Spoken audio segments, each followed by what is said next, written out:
te conocí por fe, confundido y sin norte, me atrajiste con amor, me adoptaste en tu familia y hoy te sirvo con honor. Jesús es el camino, Jesús es el Señor, la paz infinita me ha dado mi Dios. Jesús es el camino, Jesús es el Señor, por gracia recibo rescate y perdón.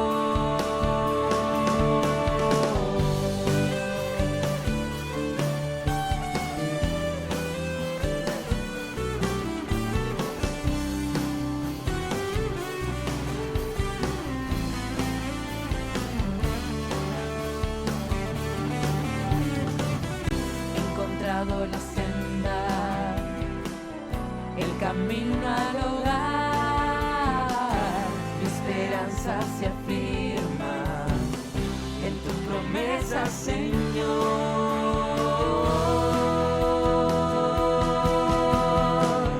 Jesús es el camino, Jesús es el Señor, la paz infinita me ha dado mi Dios. Jesús es el camino, Jesús es el Señor, por gracia recibo rescate y perdón.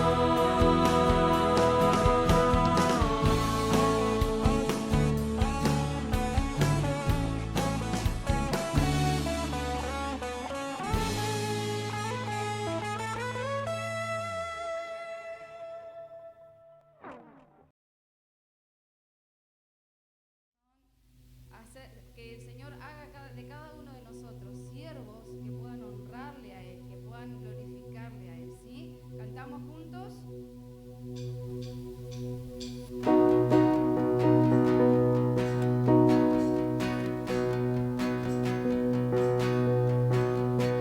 Siendo en forma de Dios, Rey de toda la creación, de siervo se vistió,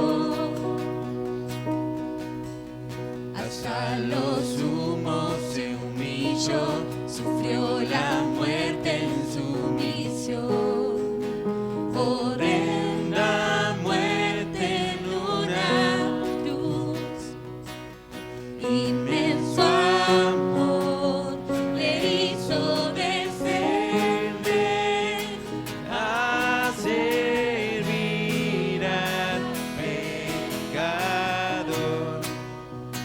gracias sin igual. Cristo demostró, Dio su vida mi favor.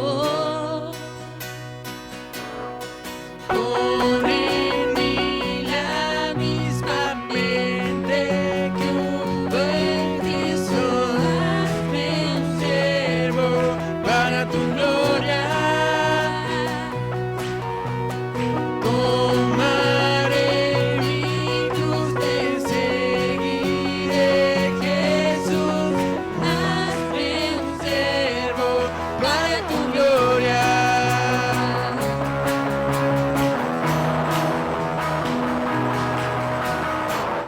El soberano e inmortal, coronado en majestad,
los martes, hora 20, en la reunión de hombres.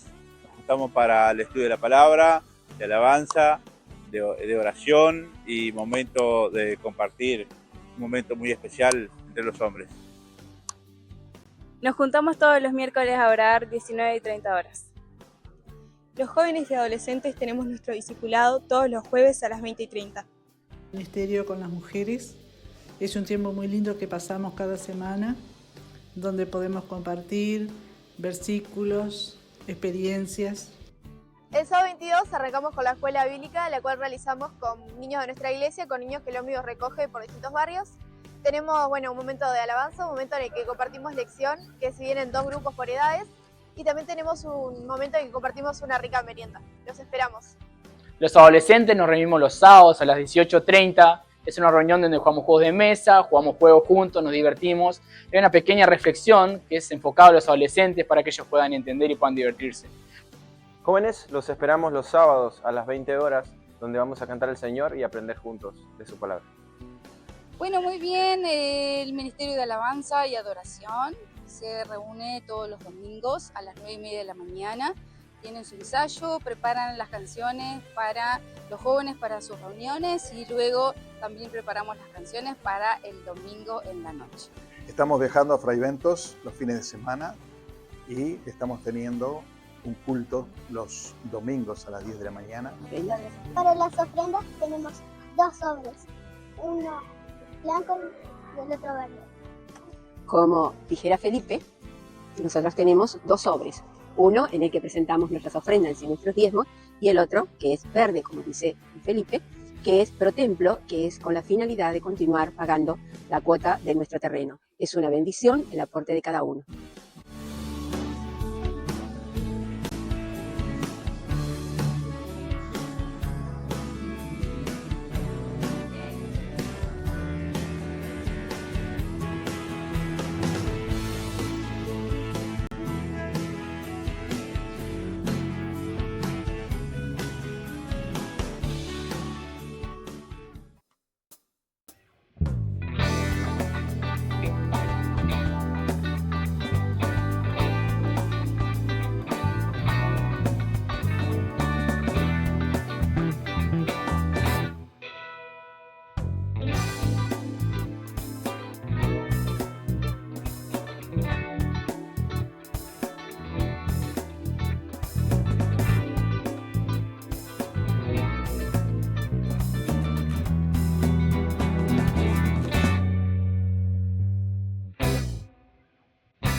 Todos tenemos cosas que traemos de nuestra familia, ¿no? Que heredamos de nuestra familia, que pueden ser cosas buenas y también traemos algunas cosas que no son tan buenas, que las heredamos. Hay una frase que me causa gracia que dice Graciela, que es lo que heredamos, lo que se hereda no se roba. Me causa gracia. Lo que se hereda no se roba. Pero traemos esas frases, esas cosas, ¿no? a nuestra vida. Entonces, no podemos hablar individualmente de cada uno de nosotros, sino analizamos el contexto de nuestra familia. Porque es algo, ¿no? El producto de nuestros padres, de nuestros abuelos e incluso a veces nuestros hermanos pueden condicionar nuestra vida. Y si pasamos a la siguiente, hay un salmo, Salmo 105, 17 y 19, ¿Se lo tenés por ahí? Dice así: envió un varón delante de ellos a José, que fue vendido por siervo. Afligieron sus pies con grillos, en cárcel fue puesta su persona, hasta la hora que se cumplió su palabra. El dicho de Jehová le probó. Vamos a orar para que el Señor nos esté hablando. Padre, te damos gracias por este tiempo, te damos gracias por tu palabra.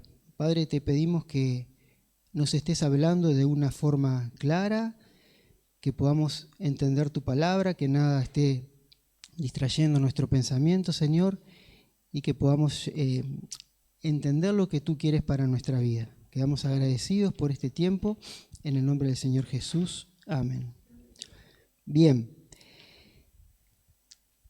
¿De quién está hablando este salmo? De José, ¿no? Todos recuerdan un poco la historia de José, la conocemos.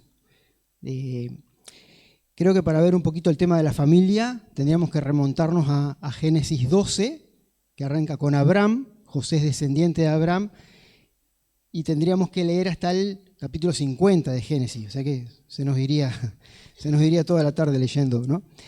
Pero este versículo que está en Salmos nos habla de José. ¿En qué situación? Porque el versículo 18 dice: afligieron sus pies con grillo y en cárcel fue puesta su persona. No era una situación muy agradable para José, ¿no? Fue, si recordamos un poquito, vendido por sus hermanos, ¿no?, en el desierto, y luego incluso termina en la cárcel. Esta situación que lo llevó a estar a José de esclavo y en la cárcel fue producto de su familia. Fue producto de su familia. ¿Por qué? Podemos pensar en que sus hermanos lo vendieron, ¿no? Pero no empieza ahí, empieza antes. ¿Por qué lo vendieron? Porque le tenían celos, le tenían envidia. Entonces, a veces hay situaciones en las que nosotros estamos y nos toca vivir que son a raíz de problemas, cargas que traemos de nuestra familia. Hay costumbres que hacemos en la vida diaria, que heredamos de nuestra familia, que ni siquiera sabemos por qué las hacemos. Hay ideas y repeticiones de hacer cosas que traemos acarreadas, que son como una carga heredada de nuestra familia. Pero no todo es malo, ¿no? No todo lo que heredamos es malo. Hay muchas cosas que heredamos que son muy buenas para nuestra vida. Y vamos a ver un poquito el contexto de la familia de José. En la siguiente imagen, versículos, vamos a ir a Génesis. Como es imposible leer todo, vamos a ir viendo algunos versículos. Génesis 37, vamos a leer los versículos 1 y 2. Dice que habitó Jacob en la tierra donde había morado su padre, en la tierra de Canaán. Esta es la historia de la familia de Jacob. José, siendo de edad de 17 años, apacentaba las ovejas con sus hermanos. Y el joven estaba con los hijos de Bila y con los hijos de Silpa, mujeres de su padre, e informaba José a su padre la mala fama de ellos. Ahí tenemos una introducción a la familia de José, ¿no? Nos dice que José tenía un padre, que era Jacob, y ahí empieza a aparecer cómo estaba conformada su familia. Habla de Bila y de Silpa. Bila y Silpa eran criadas de las esposas de Jacob, del padre de José. Porque en aquel tiempo se estilaba que cuando las mujeres no podían tener hijos, las siervas tenían hijos en lugar de las dueñas, por así decirlo, ¿no? Entonces la familia de José era bastante conflictiva, era bastante entreverada la situación.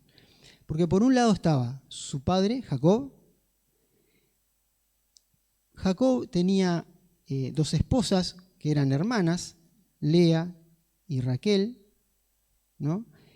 Y ya ahí había un problema, porque había mucha envidia entre ellas. Esto como para contextualizar dónde nace José, ¿no? Había mucha envidia entre las esposas del padre, que a su vez eran hermanas. Una era su madre y la otra era su tía. Qué familia, ¿no? Bastante entreverada. Por un lado, Lea había podido tener hijos. Por un tiempo Raquel no había podido tener hijos, y esto generaba más fricción, más problemas entre las hermanas. Entonces, las siervas tienen hijos de Jacob, y ahí aparecen los medio hermanos de José. A veces uno se queja de la familia que le toca, pero la que le tocó a José no era fácil. No era para nada fácil. Era muy conflictiva, había envidia, había problema. Entonces, nosotros también estamos en un contexto familiar que no es sencillo, ¿no? Que tiene cosas buenas y que tiene cosas malas, cosas que nos lastiman, que nos duelen, pero cosas que son buenas, porque no todo lo de Jacob era malo, al contrario. Si nosotros pensamos en Jacob, él había tenido encuentros con Dios muy importantes.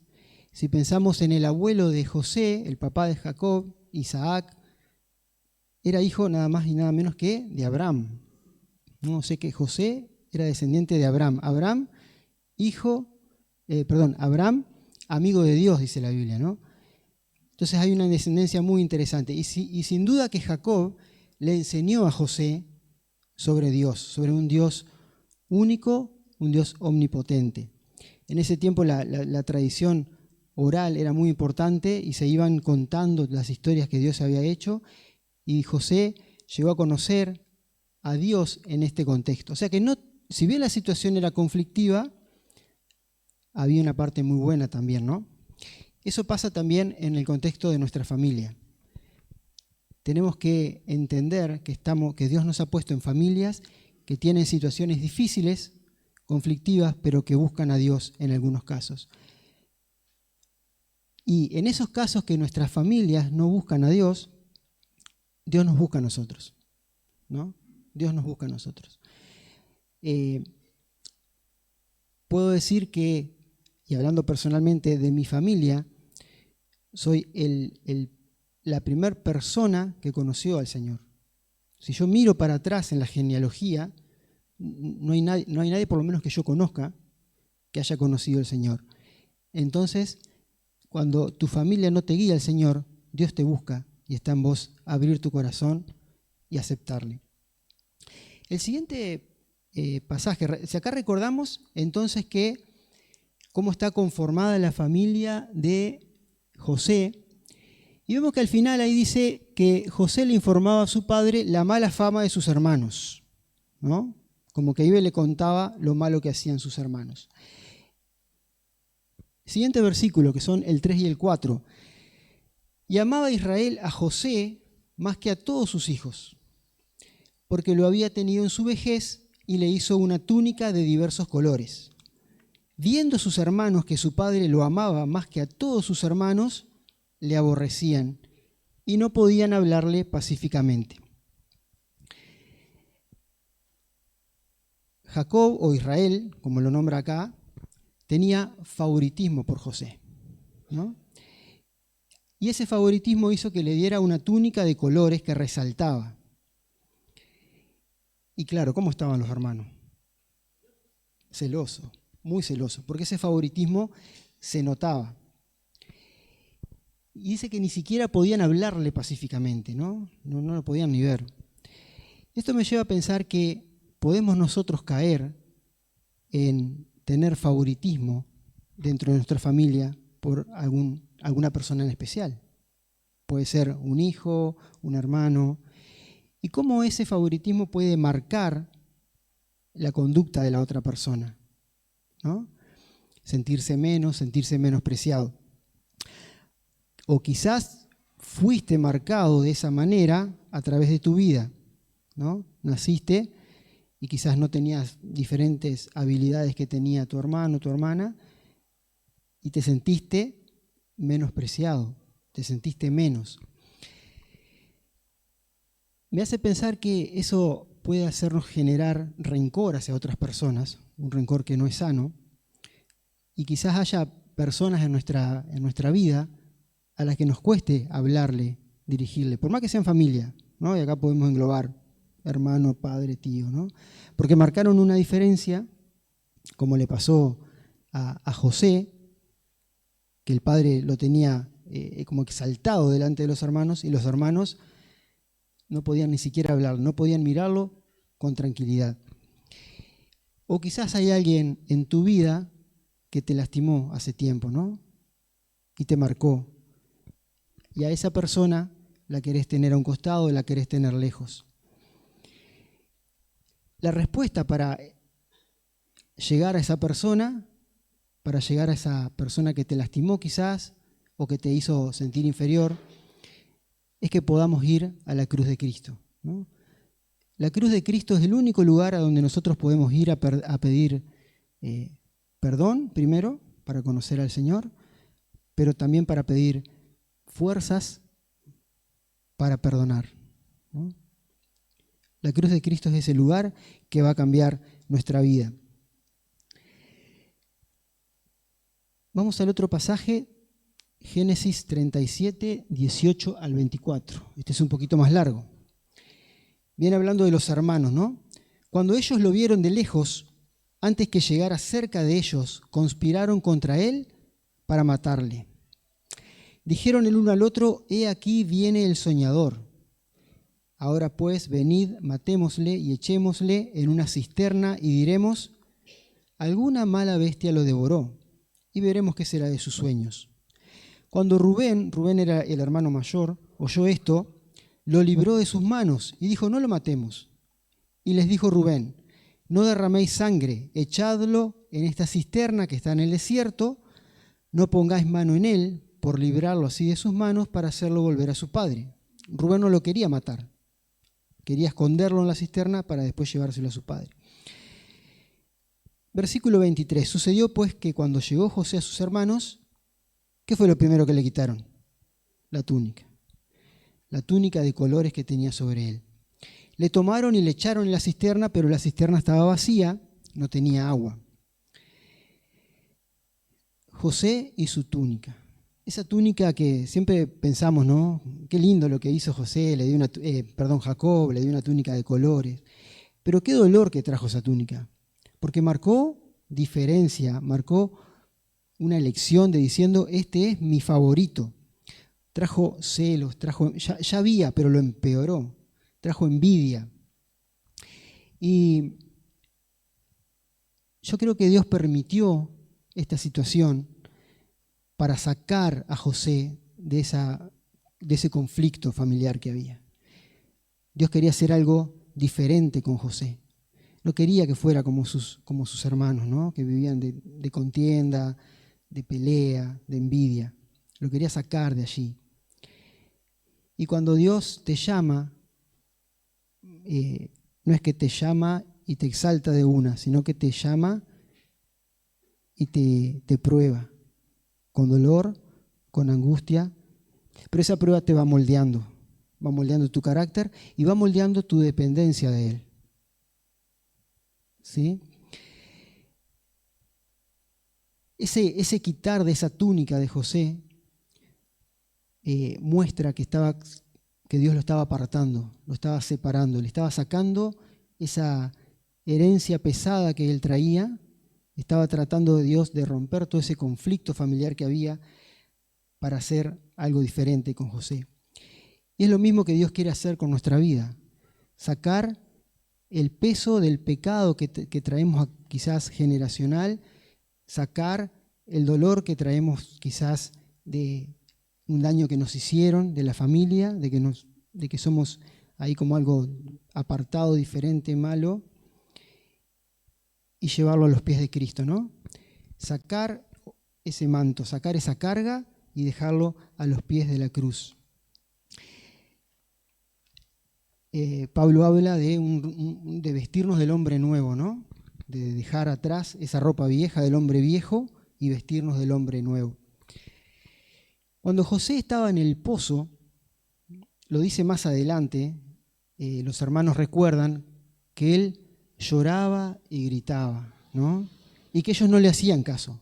Lo escuchaban, pero no le hacían caso, ¿no? Eso está creo que en el 41, capítulo 41. No es que se quedó en el pozo quieto ahí, no, tenía 17 años, estaba muy nervioso, triste, era el hijo mimado de la casa y ahora estaba tirado en un pozo. Pero ese clamor que los hermanos no escucharon, Dios lo escuchó, el Señor lo escuchó. Y clamar a Dios es el principio para romper con el pasado.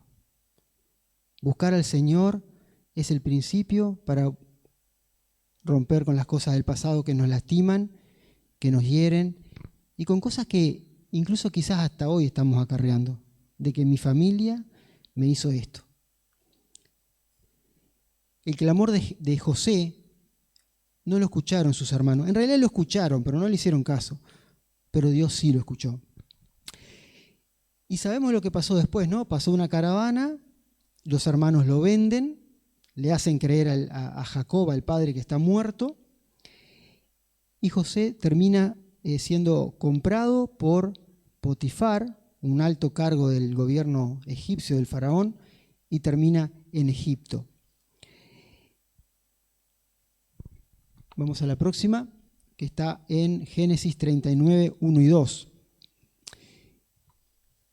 Dice: llevado pues José a Egipto, Potifar, oficial del faraón, capitán de la guardia, varón egipcio, lo compró de los ismaelitas que lo habían llevado allá, pero Jehová estaba con José, y fue varón próspero y estaba en la casa de su amo, el egipcio.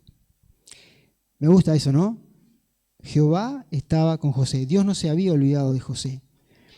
Y ahora José no tiene una túnica de colores, linda, que lo distingue. Ahora tiene una túnica de esclavo, ¿no? Hubo un cambio de túnica ahí. Tiene una túnica de esclavo, tiene una túnica de siervo. Ya dejó de ser el hijo mimado y ahora es un siervo. Estando en la casa de Potifar, José trabaja bien porque Dios está con él. Dios bendice la casa de Potifar a raíz y a causa de José.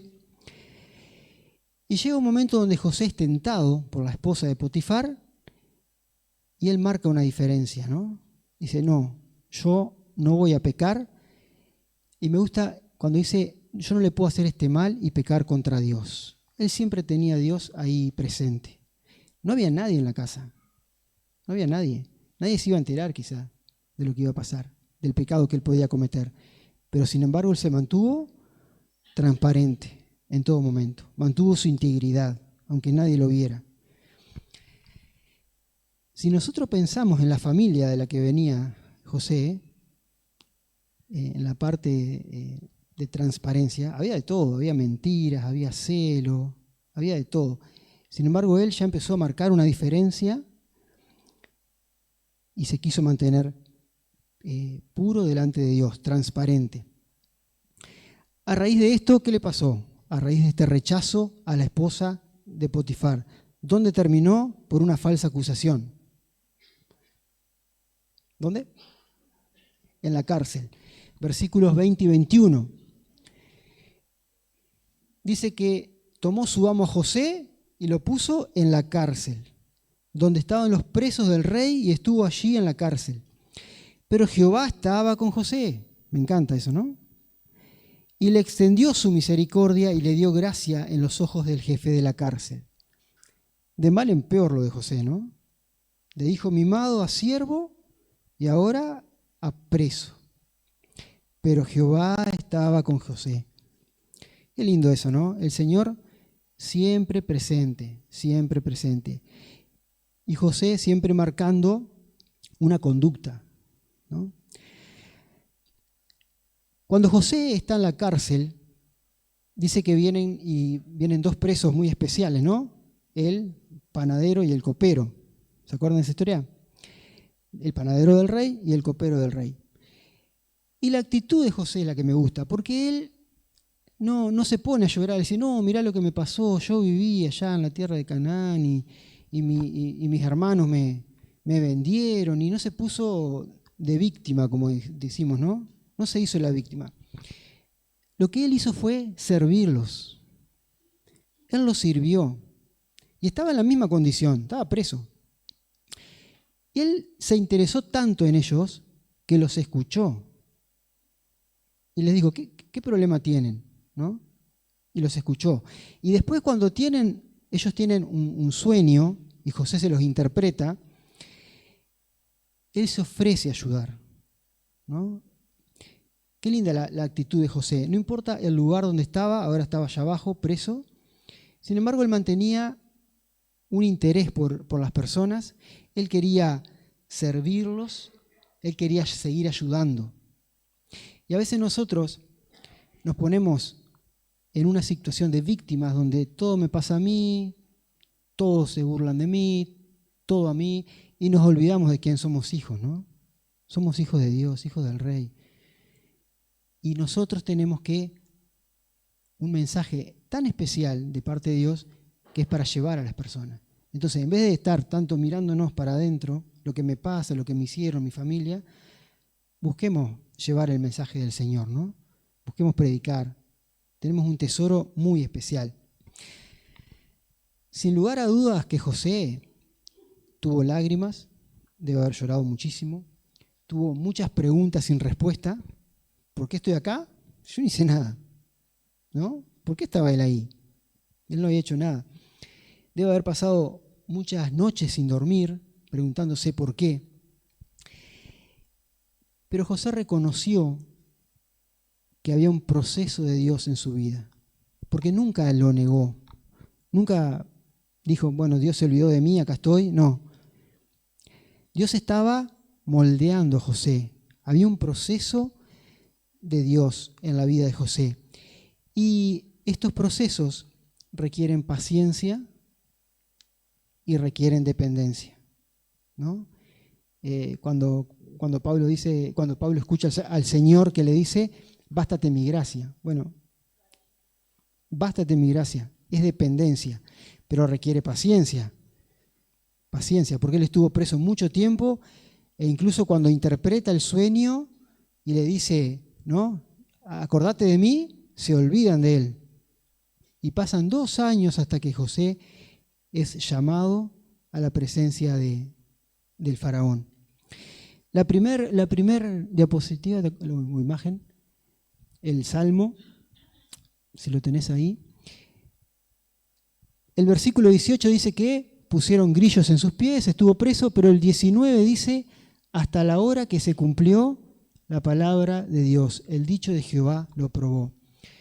Dios lo estaba probando a José, lo estaba moldeando y lo estaba preparando para algo especial. El proceso de Dios en nuestra vida. ¿Cómo es el proceso de Dios en tu vida? ¿Vivís de queja en queja, de derrota en derrota o de triunfo en triunfo, como dice la palabra, que es como Dios quiere que vivamos, ¿no? Dejando de mirar acá abajo y poniendo los ojos en Cristo, ¿no? Quizás hay muchas cosas que no nos cierran de lo que nos pasa, pero Dios tiene un propósito cuando somos fieles. Y eso es lo que vamos a ver en los próximos versículos. Génesis 41, 14 al 16.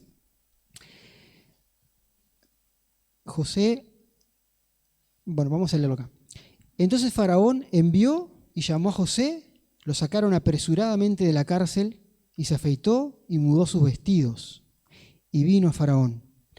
Y dijo Faraón a José, yo he tenido un sueño, no hay quien lo interprete, mas he oído decir de ti que oyes sueños para interpretarlos. Respondió José a Faraón, no está en mí, Dios será el que dé respuesta propicia a Faraón. José ya no está en la cárcel, ahora está frente a Faraón, porque el Faraón había tenido un sueño que no lograba, nadie se lo podía interpretar, y le habían llegado el comentario de que había alguien en la cárcel, un hebreo, que podía interpretar sueños. Y está buena la actitud de José. Sí, yo te voy a decir el sueño. No, no dijo eso. Dijo, no está en mí. La dependencia de Dios, ¿no? Será Dios el que dé respuesta propicia a Faraón. Y sabemos lo que pasó después, ¿no? Le interpreta el sueño, es sacado de la cárcel y era el número 2 en Egipto abajo de Faraón. Un cargo tremendo. Y me hace pensar esta situación de José en un versículo del Antiguo Testamento que dice que Dios honra a quienes lo honran. José se mantuvo siempre firme, siempre transparente, siempre honrando a Dios, a pesar de todo lo conflictivo que era su familia y a pesar de todos los problemas que le había traído sus hermanos, ¿no? Porque no nos olvidemos que estaba ahí a raíz de sus hermanos. José tuvo una túnica de colores hermosa. José luego tuvo un traje de siervo. ¿Y saben qué le dio Faraón? Una túnica de lino fino. La tercera túnica que vistió José. Una túnica de lino fino, que mostraba poder, mostraba que era una persona importante. A pesar de todas las circunstancias, él se mantuvo firme y eso la gente ahora lo iba a empezar a notar. Ya no era el preso. Imagínense en el reino de Egipto, en ese tiempo que era el reino más poderoso del mundo, de salir de la cárcel a estar solo debajo de Faraón, dirigiendo y manteniendo todo Egipto. Ahora José tenía una túnica de lino fino. Y más adelante, si todos conocen la historia, pero yo le dije, es difícil, no podemos leer 40 capítulos, pero es una historia conocida. Pero más adelante, ¿quiénes llegan a buscar comida de Egipto? Los hermanos de José. Y no lo reconocen, ¿no? Y José los ve y me imagino todo lo que se le pasó por la cabeza, ¿no? Dolor, angustia, tristeza. Pero José los perdonó. Y esa es la parte más linda, y esa es la parte a la que quiero ir. José perdonó todo lo que sus hermanos le habían hecho, y José incluso 2 veces los dice, no fueron ustedes los que me trajeron acá. Dios tenía un propósito. Qué madurez la de este hombre, ¿no? Que tenía 17 años cuando fue vendido. Él entendió, pero a raíz de dolor y a raíz de sufrimiento, que había un propósito para salvar a mucha gente, ¿no? Porque él guardó trigo y cuando vino un hambre tremenda, había trigo. Y con ese trigo salvó la vida de muchas personas. No fue fácil atravesar ese plan de Dios. Y ahora yo te pregunto, si vos sos un hijo de Dios, si vos aceptaste al Señor Jesús en tu corazón y te encontrás con esa persona que te lastimó, ¿vas a reaccionar como José? ¿Lo vas a perdonar? Dice que José los vio y no se aguantó más y los abrazó. No podemos quedar presos del pasado. No podemos quedar arrastrando problemas y dificultades del pasado, porque eso no nos va a permitir ir a donde el Señor quiere que vayamos a más, porque el Señor siempre quiere que vayamos a más. Y el perdonar es sanador, y el perdonar va a cortar con esa herencia quizás de generaciones que viene lastimándote.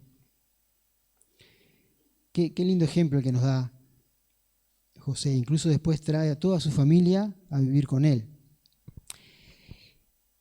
Y la última túnica que él viste, ¿se acuerdan de la primera? Túnica de colores, de favoritismo. La segunda de siervo. La tercera de un linaje fino, ¿no? De un lino fino, perdón.